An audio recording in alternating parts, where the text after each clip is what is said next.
Bismillahirrahmanirrahim. Assalamualaikum warahmatullahi wabarakatuh. Perkenalkan, nama saya Fitriani Arhalin. Saya mahasiswi dari Universitas Yayan Ternate, Program Studi Pendidikan Bahasa Arab, Fakultas Tarbiyah dan Ilmu Keguruan. Video ini merupakan salah satu tugas untuk memenuhi mata kuliah aplikasi komputer dan internet yang diampu oleh dosen Fauzi Eskom MM dengan judul Pengenalan Microsoft Excel. Kita masuk kepada pembahasan yang pertama, yaitu sejarah Microsoft Excel.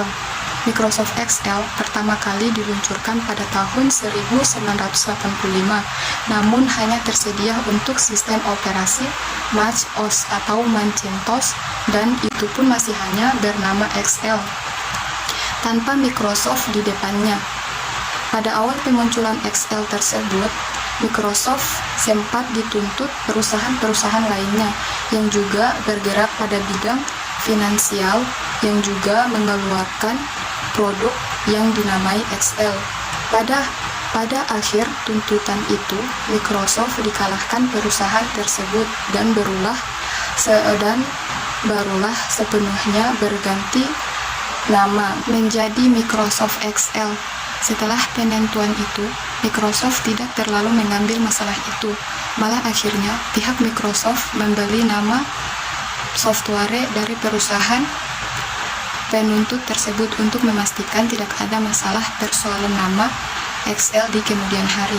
Pada tahun 1988, Excel akhirnya berhasil total menggeser pesaingnya itu dan menjadi salah satu software spreadsheet yang sangat populer dan handal di pasaran. Ketika pertama kali dibundel ke dalam Microsoft Office pada tahun 1993, Microsoft pun mendesain ulang tampilan antarmuka yang digunakan oleh Microsoft Word dan Microsoft PowerPoint untuk mencocokkan dengan tampilan Microsoft Excel, yang pada waktu itu menjadi aplikasi spreadsheet yang paling disukai. Keberhasilan Microsoft ini membuat mereka selalu berkembang dan terus mengeluarkan versi-versi terbaru sampai sekarang. Kita masuk kepada pembahasan yang kedua, yaitu pengertian Microsoft Excel. Microsoft Excel adalah program perangkat lunak yang memungkinkan pengguna untuk mengolah dan menghitung data yang bersifat numerik atau angka. Pengolahan data dilakukan menggunakan rumus dalam lembar spreadsheet. Bentuk lembar kerja di Microsoft Excel berbeda dengan yang ada di Microsoft Word.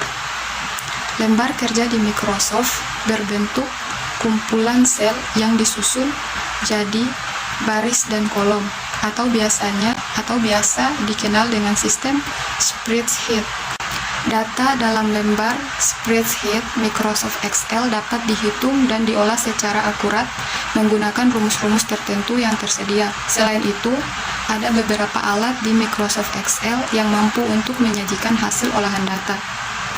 Baik, kita masuk kepada pembahasan yang ketiga, yaitu fungsi Microsoft Excel. Yang pertama, membuat, mengedit, mengurutkan, menganalisis, meringkas, dan memformat data dan grafik.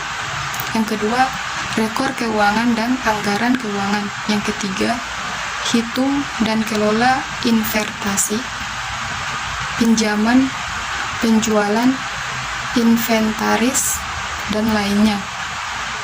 Yang keempat, melakukan analisa dan riset harga. Yang kelima, lakukan perhitungan statistik. Yang keenam, membuat pelaporan keuangan lebih mudah untuk unit bisnis individu. Yang ketujuh, buat daftar transkrip sekolah dan perguruan tinggi.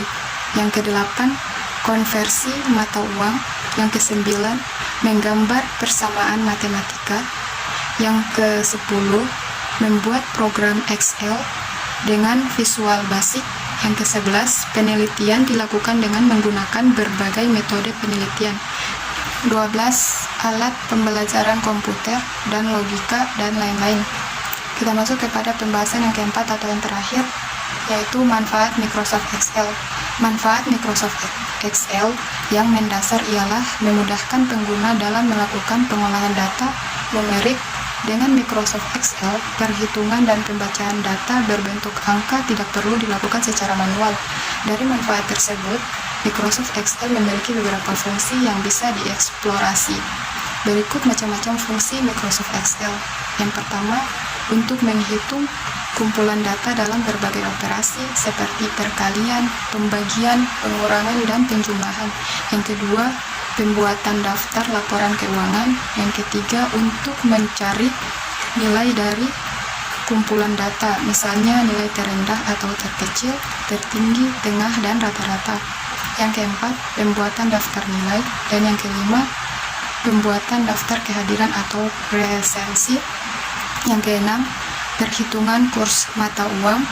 Dan yang ketujuh atau yang terakhir yaitu untuk menyajikan data dalam berbagai bentuk seperti tabel, grafik, diagram batang, diagram garis, dan sebagainya. Baik, itu saja penjelasan singkat dari saya mengenai dengan pengenalan Microsoft Excel. Sekian dari saya. Wassalamualaikum warahmatullahi wabarakatuh.